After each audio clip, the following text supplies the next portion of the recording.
So you want to learn how to play blues harmonica. All right, I'm going to give you a lesson on one of the things you need to think about and learn to maneuver around as a blues harmonica player. And that is the space you're actually playing in. If you take a look where I am, well actually I'm somewhere on the campus of the University of Mississippi, the Ole Miss intramural fields. And this is a spot that I occasionally come to when I want to kind of woodshed and kind of get away from things on a cool fall afternoon. It's a perfect place. But here's the thing. Don't worry about looking at me. Worry about what the harmonica sounds like. What's the decay rate? That's the word for today. Decay rate. You know what that means? It doesn't mean something is slowly rotting and falling apart. Well, it sort of does. What it means is that a sound is slowly rotting and falling apart, that the sound is slowly dissolving into the ambient sound. So the first question I have for you is, if you just listen, what's the ambient sound? What's the ambient sound?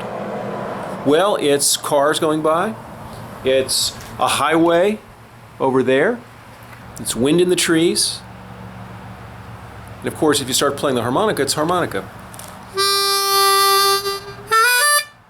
So what you have to attune yourself to is how long after you finish playing a note does that note ring in the air. And the standard way of counting a second is one chimpanzee, da da da da, da da, da da da da, da da da da. That's a second, roughly. One chimpanzee, two chimpanzee. So is it half that time? Well, not here.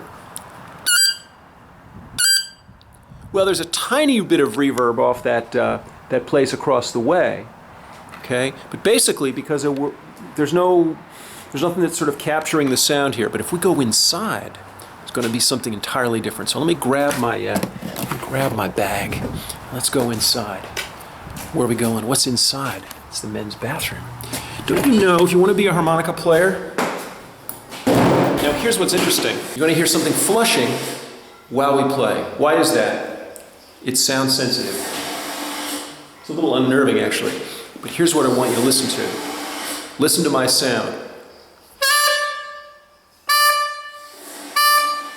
It's a long decay, a long reverb.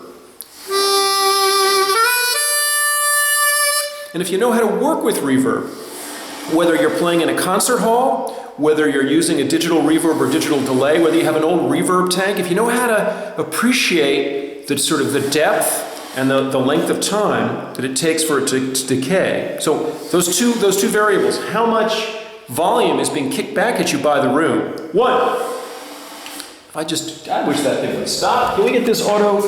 Please stop. Please stop. We're not doing anything in here.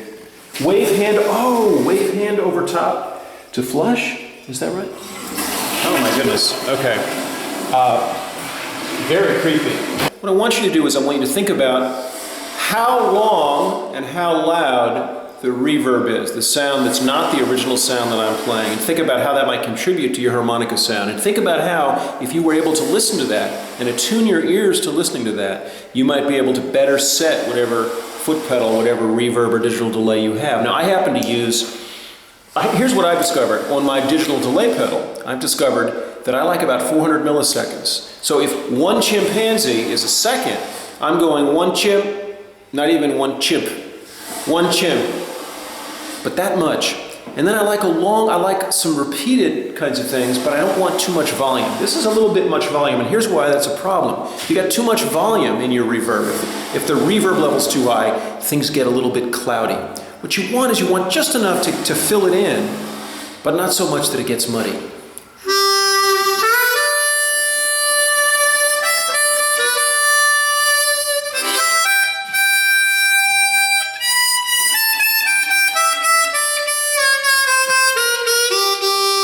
And you'll notice something else, which I notice as I try to work with the reverb, is it's treble. The reverb is on the treble end, and that's why. Well, it's because it's all hard surfaces.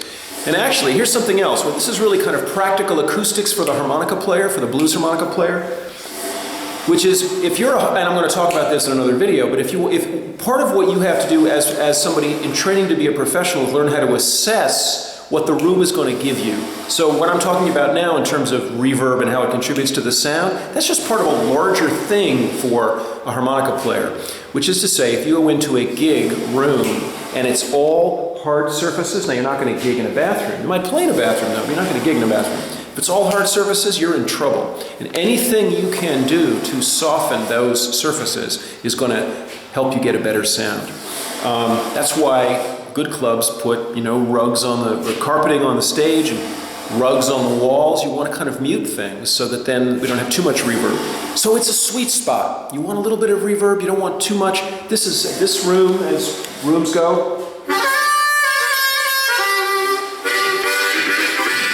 And of course, especially if you have something fast and rhythmic, it's going to tend to occlude the edges of your rhythms.